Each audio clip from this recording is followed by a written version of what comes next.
Sharon Nabobi, and this is Art Markets from FNDATA. We take a weekly look at the global art markets within the context of the broader economy. This week, we have two stories about art and the long shadow of its history. These include a previously unknown archive from a doctor who cared for Van Gogh, and a New York court ordering the return of a Nazi-looted Modigliani worth $30 million. We also examine results from Art Basel and the state of the British art trade after Brexit.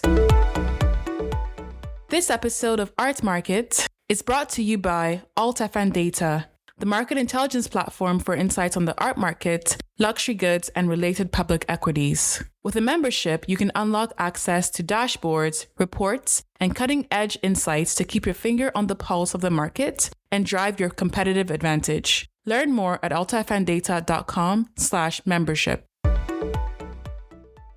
A previously unknown archive belonging to Paul Gachet, the doctor who cared for Vincent van Gogh, has come to light. This was revealed by the Van Gogh specialist Martin Bailey in the art newspaper. The archive includes more than 500 items with documents, photographs, letters, Gachet's own artworks, and family memorabilia. Most of these were catalogued by Gachet's son back in 1923. Among them is a drawing by Gachet of Van Gogh on his deathbed, dated July 29, 1890. As noted in art history, Vincent van Gogh spent his final months in the village of Auvers-sur-Oise, north of Paris, under the care of Dr. Gachet, who was an amateur artist and a friend to the Impressionists. On July 27, 1890, Van Gogh shot himself and he died 2 days later.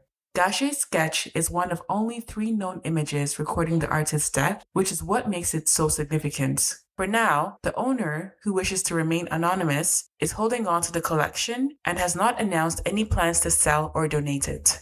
But its mere existence adds new detail to one of the most heavily studied moments in art history. Our second story is also about history and about who gets to own it.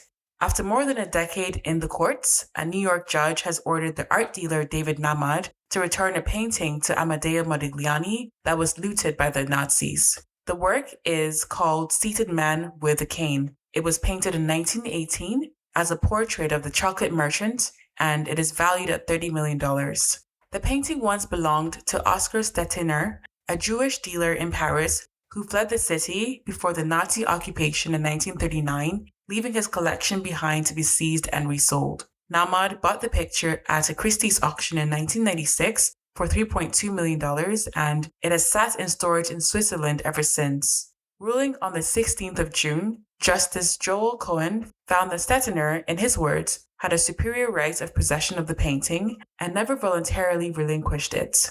Nahmad now has 30 days to hand the work to Stettiner's grandson, although his lawyers say they will appeal.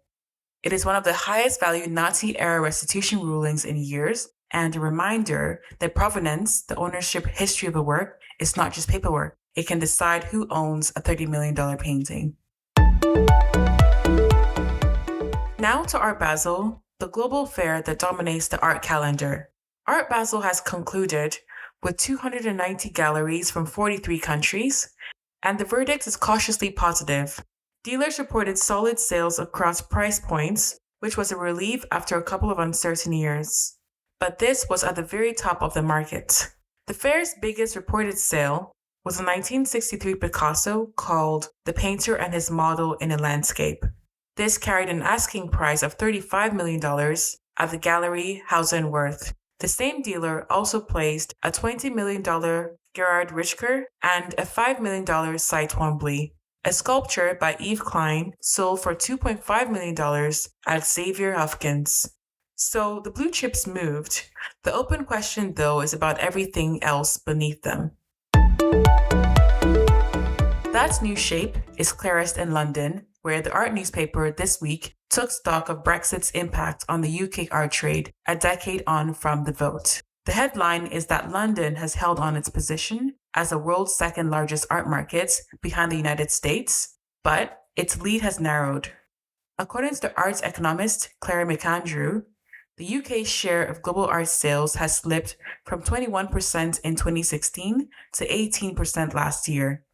The erosion is sharper in one of London's traditional strengths.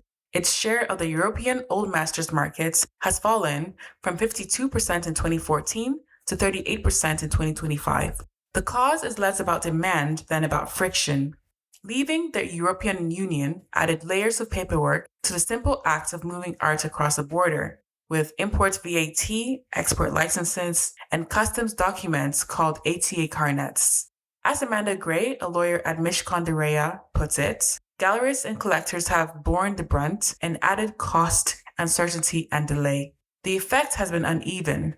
The very top of the markets is largely insulated, as a £200 million single-owner collection at Sotheby's this year showed, but the lower end has been squeezed hard. One number captures the institutional shift. The count of European Union galleries with a physical presence in London has fallen from 8 in 2016 to 0 today. For insights on the data behind today's stories, the FNDATA membership gives you access to a rich library of market data dashboards, reports, and insights. Get started at altfndata.com/membership or reach us anytime at info@altfndata.com. As a thank you for being a listener, use the discount code PODCAST15 for 15% off your first year. That's it on art markets for today, Tuesday, June 23rd. I'm Sharon Abobi from FNDATA. Closing price is this evening at 6 p.m. Eastern, and open bid returns tomorrow morning at 6 a.m. If you love the show, please subscribe and give us a 5-star rating. Thank you for listening, and I'll talk to you in the next episode.